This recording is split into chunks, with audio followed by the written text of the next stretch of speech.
are with Front of the Class, real stories from real educators.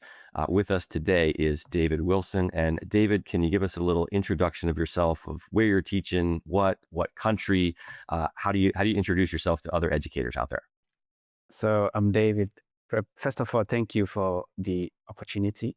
I'm currently teaching at Jakarta, Indonesia, and I teach IBDP biology and ESS, and I also teach grade 10 and 7 science using the Australian curriculum. But the DP ESS and DP biology is for grade 11 and 12 students. Okay, perfect. And how, where are you from, and what's your story of how you ended up teaching in Jakarta, Indonesia? I'm from Ghana. I've been teaching for the past 13 years in Ghana, and then I moved from Ghana to Vietnam in July 2019. And then I just moved to Jakarta this year, January 2025. Perfect. And can you share a little bit more about that background and growing up in Ghana and why you decided to pursue teaching internationally after teaching in your own country for a while? So growing up in Ghana was a bit difficult, but this taught me a whole lot of things, how to persevere in so many things. But when in Ghana, when you complete your first degree, there's this 1 year compulsory national service. So during my national service, there was this friend of mine who was teaching back then, and he wanted somebody to cover for him because he was going to do a master's degree. So he invited me to cover for him, and I went to cover for him. He was teaching physics then, so I went to cover his physics classes in September 2011 to December 2011. And then within that period, the students were interested. They liked the way I taught. The headmaster back then also liked the way I taught. So in January 2012, I was given an official offer letter from the Ghana Education Service to be a full-time teacher in the Ghana Education Service. But when I was teaching, I realized that there are so many opportunities in international education. And there's this one Ghanaian journalist who used to work with BBC, is late now. It's called Komadumo. He made a statement. He said, whatever you do, you think global standards and you operate at 100% capacity whenever you are given the opportunity. So I thought to myself, if I really want to teach, I should be able to emulate global standards so that I'll be able to teach in any part of the world. So I started researching about international teaching, what it takes to teach internationally. So I did some courses, and I realized that teaching internationally, it can be more challenging, but it's more rewarding. The pay is relatively good compared to the pay of teachers back home in Ghana. Currently, my current school sponsors me and my family. I have a 2-year-old daughter. We are all here sponsored on the visas by the school. So these are some of the reasons why I just went into international teaching. And can you I'd love to go back to this beginning of teaching story. So there's this 1 year of national service. A friend of yours is getting his master's and he needs a sub. And so he asks Yep. you, have you ever taught before then? Like, what was your teaching experience? Did you just get thrown into a physics classroom? Like, did you even think about teaching before this? Like, how did that actually happen? So I've always been thinking about teaching when I Okay. was in third year in college, but physics wasn't the subject I was interested in. It was the worst subject. I got the worst grade in physics in high school. So somehow I hated physics. But after my first degree, when you go through university education, you get to know some nooks and crannies, get to know some things to teach at the secondary school level. So I just went to the class, and then I just went with my personality. But during the college days, I used to do tutoring to my colleagues, and they enjoyed it. And I uh, I was like, okay, maybe I'll be a teacher one day, but not physics. But I started teaching physics, and I'm here today. And was there a moment in that 1 year of kind of subbing physics, which was not the subject that you would have wanted to teach, where you thought, oh, this is fun and the students like me and I like this and maybe I should really do this full time? Was there a moment where that clicked and you like the whole life trajectory changed where you just decided I'm going to be a teacher now? Did it happen over time? Like how did that come about where you decided to teach after that subbing experience? I think that happened after like 1 week. Oh yeah, it was that because fast? yeah, yeah, it was that fast. Because the first class I went into, they were noted to be notorious. They were noted to be students who were disrespectful to teachers. Okay. But somehow I had no disrespect from the class. Hmm. They really liked me, and the news went around that it's really going, it's getting along very well with this class. And yeah, so it just, I think it just hit me during the first week, the way I relate to the students. I think I'm able to read the minds of students, and I'm able to relate to them in with respect to life. And then I just deliver the content to them in a way that they'll be able to appreciate. So I think that's what I've been doing wherever I teach, and I get to connect with my students wherever I go. Um, just to one more detail on this note. So you're Yeah, brand new to teaching. You're subbing for a friend. You have this notorious class who's kind of being yeah, known as being disrespectful, and in a yeah, week they're not being disrespectful anymore. yeah. How like can you help us understand a little bit more of like So how did you approach that? Like what was the first like within the first maybe 10 minutes of being in front of those kids, like what did you do or what did you say or how did you act? Or like how did you do that? so mm, the problem of most of the students in that particular class was proficiency in the English language. That was their problem. Physics wasn't their problem. So it is important as a teacher to understand and then just meet them where they are. So instead of using real English, I spoke a broken English, what we call pidgin English. And I made them understand that I'm just like their big brother, but I just know more than they do, and I'm here to help them using pidgin English. So when I did that, I think they realized that this guy is just here to help us. It's not like all the teachers who come around who keep shouting at us who don't understand our situation. This guy understands us. So let's just give him the respect Mm, he needs from us. So I mm. think that's what did it. Getting to them in a language that they really understand, the pidgin English language. Well, yeah, thank you for sharing that. And also, I'm guessing you brought this big, like energetic electric smile to the table that I'm seeing right now, that it's hard to believe that you don't have their best interest in mind. Um, with that smile, you see, like, I have a very patient, calming approach. Is that something you learned? Is that just kind of who you are, and it's just coming through in the classroom, or where like this calm approach and the big energetic smile that you have? Again, is that it? Just is that have you learned to cultivate that? Is that just who you are? So I have a little brother. I Okay. know little brothers growing up, sometimes they could be stubborn. So I used to be very harsh on him. But whenever I'm harsh on him, it just becomes worse. Mm, So I had to change the approach. I started becoming very nice to him. I started speaking to him like somebody who understands him, and then made him understand that this he's been doing is not really right. So you should just stop this kind of behavior. And it just started working like magic. So I just started using that approach, being very kind, being very nice, being very gentle to my brother. So since it worked with him, hmm, I just took that approach, and wherever I go, I just use that approach. hmm. And can you share a little bit more about so your background in Ghana?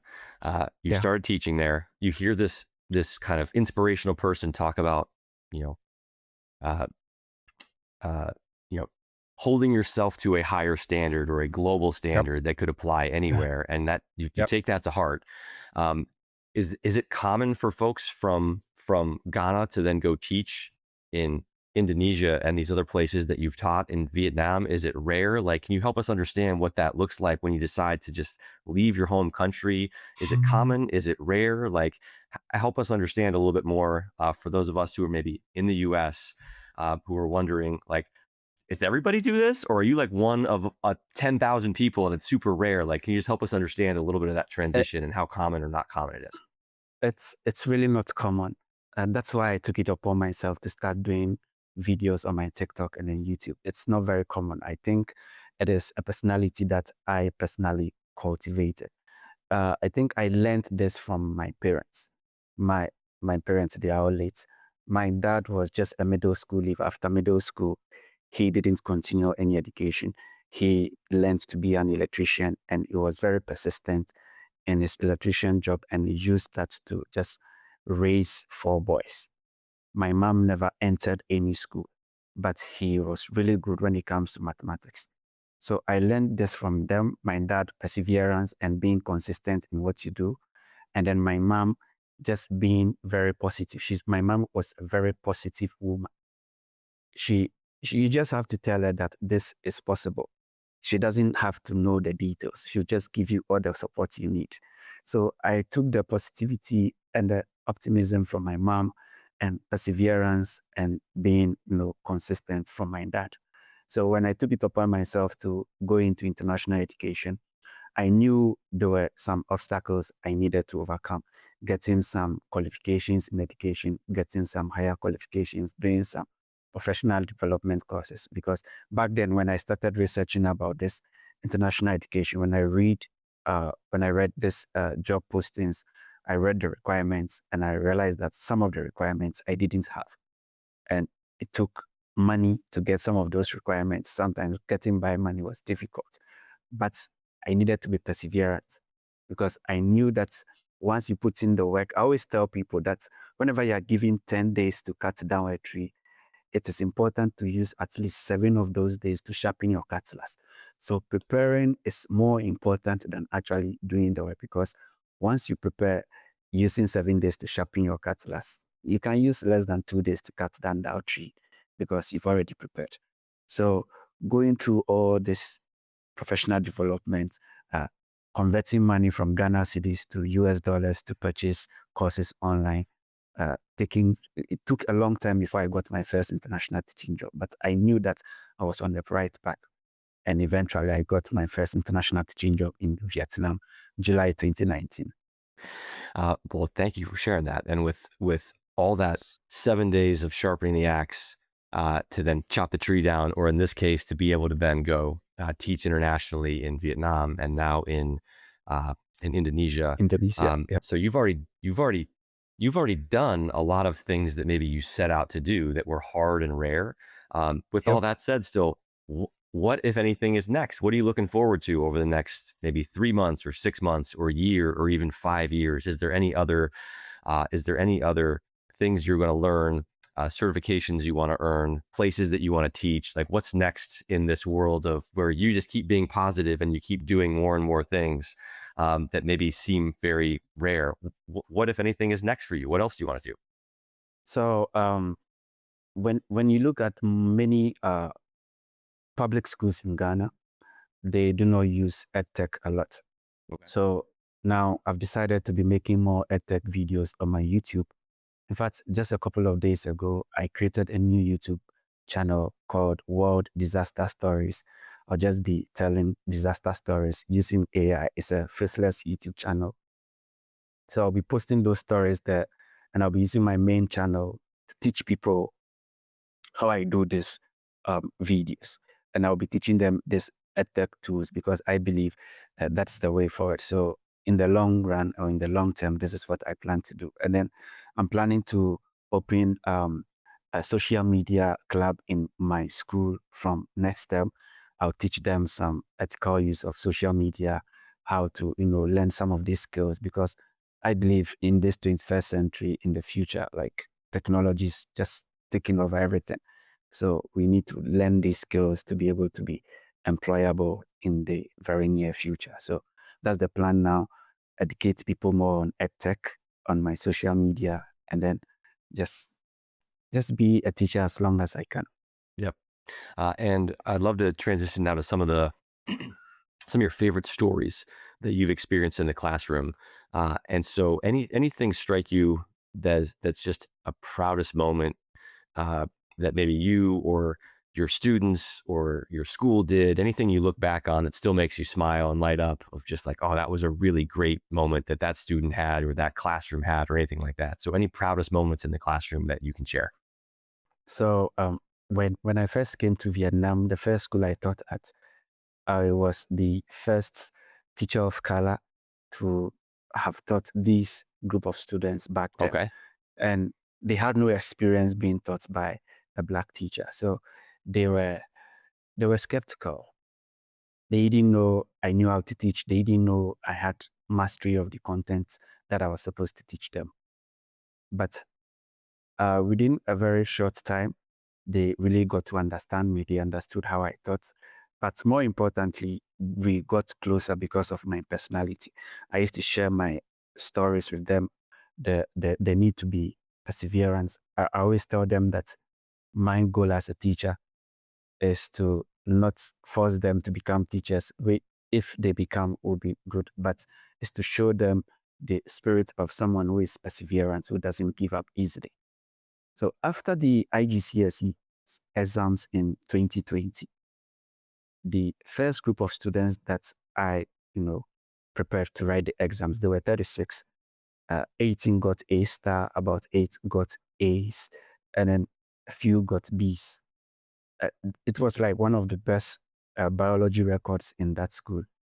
And I was then the chess club mentor. So they posted my picture on the chess club page on Facebook. And one of the students wrote this comment: Teacher David is the most positive person I have ever met. And that comment got more likes than any comment on that page. And I think that is the proudest moment. And whenever I think about this thing, I feel very proud because for someone to come from where I'm from, to come inspire people who are like 11,500 kilometers away from where I was born, it means a lot to me. So that's like the proudest moment. That's incredible. Thank you for sharing that. And can you actually speak a little bit more of, so at that school, like you shared, you Yeah. were the first Black teacher of color to teach in that school or in that grade. Um, Yeah. can you share a little bit more of like what did it feel like to go to this country, to this school where there's no one else like you? Like you're kind of the only person who's got your background, who's like you. Um, that was that fun? Was it fun to kind of be the trailblazer? Was it maybe a little bit isolating of no one is like me, no one maybe likes the same food or the same this as I do, and so like you feel lonely. Like how did that feel to be in that spot at that time, maybe in that very first year?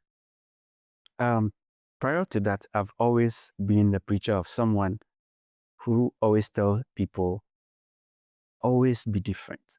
Mm. Because once you are different, you have no competition. Always be different because once you are different, you have no competition. I always tell people, never apologize for being different because you never know who you inspire. So I always tell these students that just be different because that's the only way you can stand out. I remember one of the students in that school, they once asked me, how do you feel if some of the Vietnamese staff members speak Vietnamese in the staff room and you do not understand? How do you feel? I'm like, that's their problem. I don't care. I don't have to worry about something I don't understand. There are so many worries in this world. Why do I have to bother myself with something which is probably not even about me and something I don't understand? Why do I have to care about it? I don't care. So that is their problem. There are so many things to think about. So it is this positive spirit, the fact that somebody sees you and they'll be like, you are very different. You're not supposed to be here, but you are here and you are still very happy. That's that's that's that alone means a lot. I always tell people, never apologize for being different. You never know who you inspire. So I never felt lonely. I never feel lonely wherever I find myself. There's a lot of great wisdom in what you just said, so thank you for sharing that. And Thank you. one thing with all this positivity that you bring to the table and that comment on the Facebook post, he's the most positive that he's the most positive teacher we've ever experienced or ever seen. Have you had any tough experiences, tough times, tough days, setbacks? You know, a 6 month window, or maybe you thought you were going to get this job and it didn't come through, and now you have to go work harder. I guess with can you share maybe a little bit of have you had any I'm assuming you have.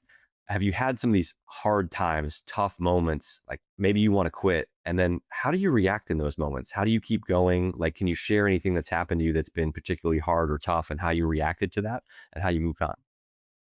First off, I don't believe in quitting. I always tell people, I always tell myself that I'm from a very humble background. I'm trying to make something better for myself and my future. and my children. I've promised myself to give the kind of childhood I never received to my children.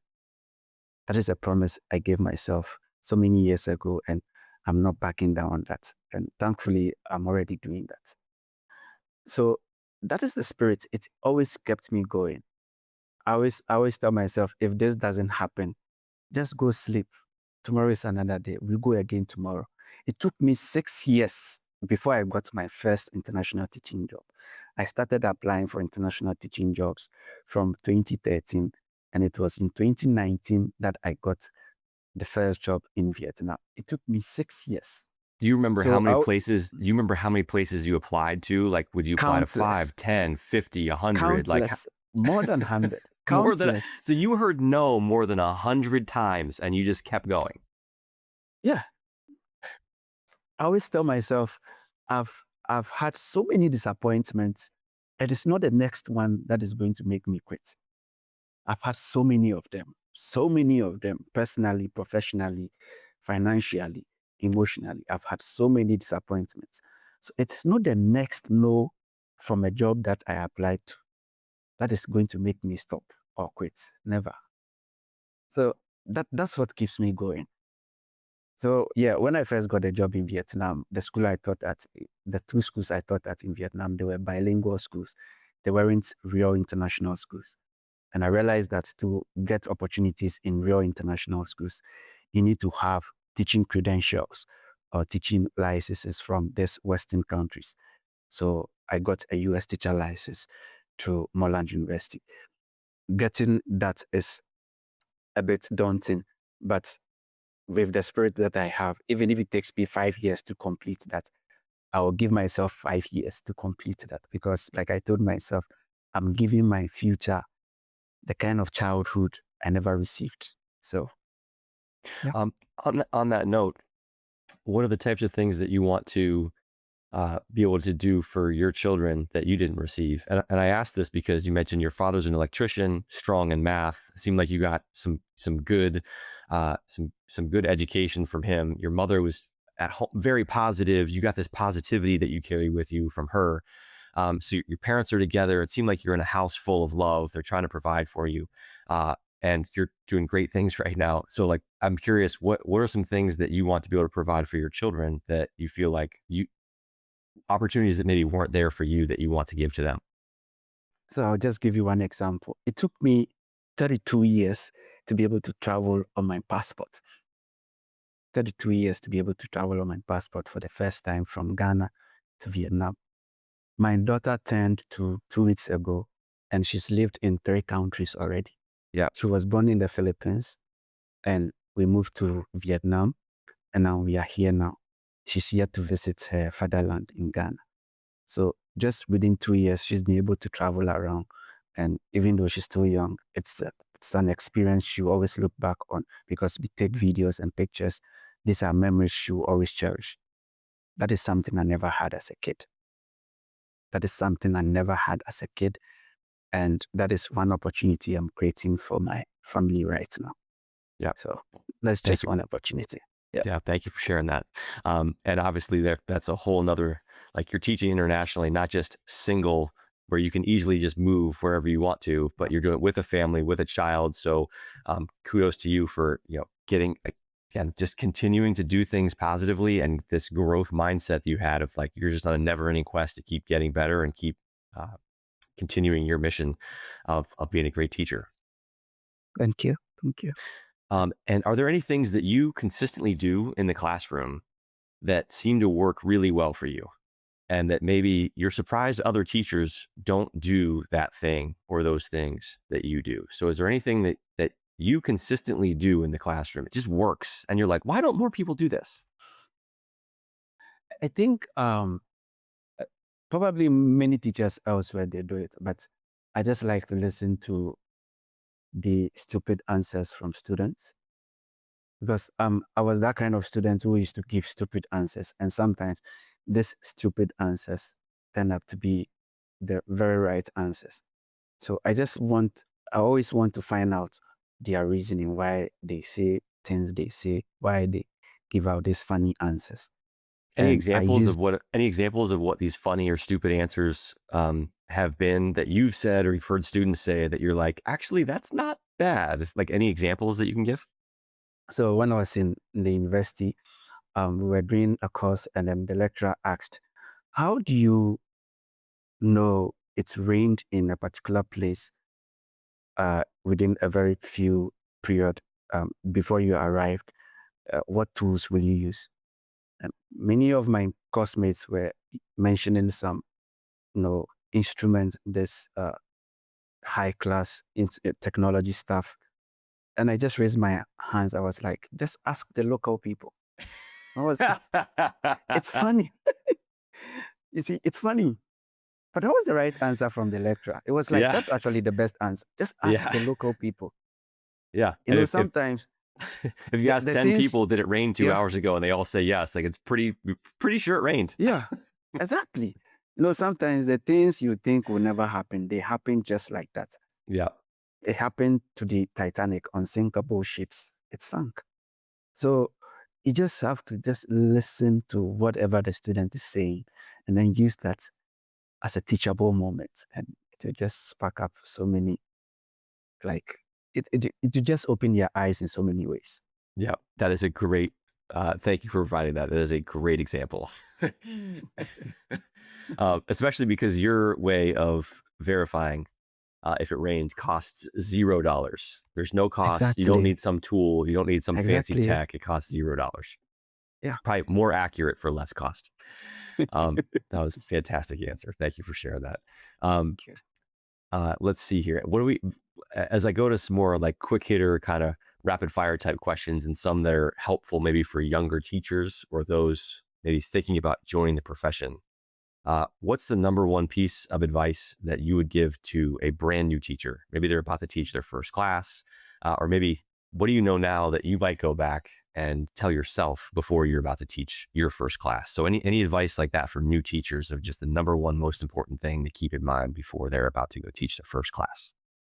I think everyone, every teacher, anyone in any profession should just strive to be better at what they do every day. People say practice makes man perfect, but I believe practice just brings progress. Always strive to be better than you were the previous day. And you don't just remain there. Try to market your skills. Try to market whatever you can do to people who really have value for the skills you have. When you do that, that is when you'll be seen. If not, um, nobody will see whatever you are capable of doing. So first, be very proficient at what you do, and then market your skills to the right people.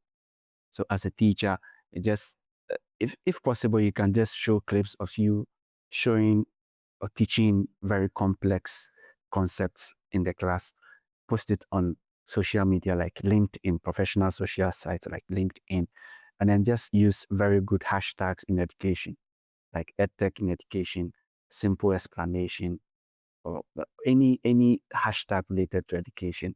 Just post it out there. Somebody somewhere will see what you are doing, and they will deem you as somebody who is very valuable, and that will create opportunities for you. Hmm, So that's the advice I would give someone. perfect. And how do you kind of create your own progress? Like do you at the end of every day maybe take your notebook of, hey, I did this today, this worked really well, do it again tomorrow, or I said this way today and the students didn't seem to get it, so maybe phrase it differently next time. Like how do you go about kind of creating that progress for yourself? Are you taking notes? Are you trying to figure out what the students are understanding, what they're not? When you're videoing yourself, are you maybe asking your fellow teachers of like, hey, what what here did you like? What did you think was good? How could I have made it better? Like, how are you going about that? Because it's one thing to just do that. Like there's a lot of teachers who are just doing teaching every day, but they're not necessarily trying to strive for getting better. So how do you go about that process of how are you getting better? How are you asking for feedback? Are you critiquing yourself? How do you go about doing that? So I ask questions a lot. Yep. Whenever I make any video, any tech or anything on social media, I always ask my viewers to just leave their questions in the comment section. I ask my students a lot of questions. Sometimes I go to class, I wouldn't teach for like 30 minutes, and then I'll ask them, um, the way I teach, the ways in which I used to, deliver the lessons to you guys. Which part of the ways do you like best? Which Mm. of these things do you think I should change? And it works. My students will always give me feedback. Uh, Teacher David, I think we have too much quizzes, so you should limit the number of quizzes. I'm like, got it.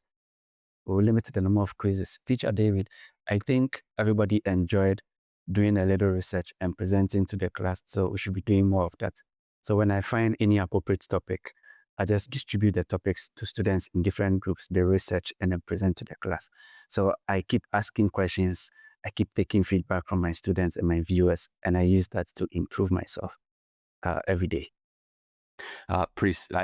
Again, pretty simple, very simple advice right there. Hey, how do you get better at teaching your students? Maybe ask them what you do really well and ask them what Yeah, could be better, and they'll probably tell you. yeah, yeah. um, how do you approach day one of a new class? How do you approach, all new students? Maybe they don't know who you are. Maybe you've moved schools, and so really no one at the school knows much about you. How do you approach that day one with the students to set the tone and the expectations of your class with the students? And then maybe how, if at all, do you do that with parents in kind of a first parent meeting that you have as well? So how do you approach those those early day one first meeting conversations? I think with the parents, when you tackle the student aspect, it becomes very easy with the parents. So my focus is on the students every time, whenever I enter into any class. Luckily, I have some cool stuff about myself that will always endear students. I have a social media following, and when students hear the number of followers I have on TikTok, he's a cool teacher. I play football and I have some clips of me scoring very wonderful goals. So I just use some of these clips in my intro slides. And then I just tell them about my life and share some of the interesting things. And then I just give them the opportunities to ask me any question without feeling judged by anyone in the class or by myself. And then I just tell them, throw at me any question, but just be respectful. And it works every time in all Mm. the classrooms that I taught at. It works every time. People see the goals that I score and they think I've played football professionally in the past. People see my social media and they want me to be part of their TikTok so that they also blow up on social media. So yeah, I think I have these tools and then these skills that comes in very handy for me. And apart from this, whenever I teach, I always seek for feedback from my students and try to improve because most students think science is difficult. So if you make the lesson very interesting to them, it becomes very easy for them to ask you questions concerning the subject matter you are teaching. And it becomes very easy for you as a teacher to have a very conducive classroom environment. So that is what I do. So once that is catered for, the parents becomes very easy because the awards sent to the house, very good news about the science teacher. We have this new science teacher. He's very famous in Ghana. He's very good at what he does. He plays football. He has 130,000 followers. So like the buzz just goes around even before you meet the parents. Yeah. So normally in most of my first parent-teacher meetings, parents just want to come and see me and say thank you for making the awards generating interest in science. Mm. So yeah. And what to you is the number one single best thing about this profession, education and teaching? Oh, the opportunity to be part of people's lives. It's so touching. The last time I went to Ghana, when I was flying back to Vietnam, I had one student that I had taught back then who was one of the airport officials. Those people who just take you through security check. He didn't make me join the line. I didn't join the queue. He took me through a VIP route and I went to the security. And it was it was so refreshing. I mean, to see an old student of yours who has gotten to where he is and he acknowledges the fact that you've been part of his career. So the opportunity to be part of people's lives all over the world. Currently, I have so many students back in Ghana, so many in Vietnam who are, in universities all over the world. And currently, my students now, they are from all over the world. So the opportunity to impact lives all over the world, it's something I think and every teacher should be proud of, especially any teacher in international education. And on the other side, what is the single worst or hardest thing about this profession? Or if there's a magic wand you could point and change one thing and make it better, where would you point that magic wand to make something in this education world a little bit better? Oh, saying goodbye. Ooh, Whenever I'm leaving a school, I do get students to cry. Sometimes I do cry myself, but I do my crying in the rain. So saying goodbye is one of the most difficult things because I think I'm blessed. Wherever I go, I get to connect with my students. I get to connect with everybody around. So when I'm leaving, it's very difficult to say goodbye. So to me, that's the most difficult thing in this profession. mm. Uh, any last words of wisdom to any teachers out there? Maybe something that's new that we haven't talked about yet that you want to say or you want to share or you want other teachers to hear, or maybe something that you've already said, but it's just so important that you want to just go say it one more time to end everything. So any new or repeated last words of wisdom to any teachers out there? Uh, You should never apologize to be different because you never know who you inspire. That's all I've got to say. Uh, Thank you so much, David, for sharing your story. We've got from roughhousing with your brother to learning that when you treat him a little rough, he treats you rough back. So changing your approach to be a little more kinder and a little softer and treating with respect and bringing that into the classroom where in your first teaching experience, you're a substitute. You're not even thinking about necessarily teaching. And in a week, boom, you take this tough, unruly classroom and all of a sudden they're great students, all many thanks to you. To hearing no over 100 times to all these international schools you're applying at, and still just continuing on and until you get your first one, to be able to then go take your child and maybe future children on these international experiences with you to experience things that you didn't experience when you were that age. So, incredible story, inspirational. Thank you for your smile. Like this has been a lot of fun. Thanks so much, David, for sharing your story and for doing what you do. Thanks, Spencer, for the opportunity. Thank you very much.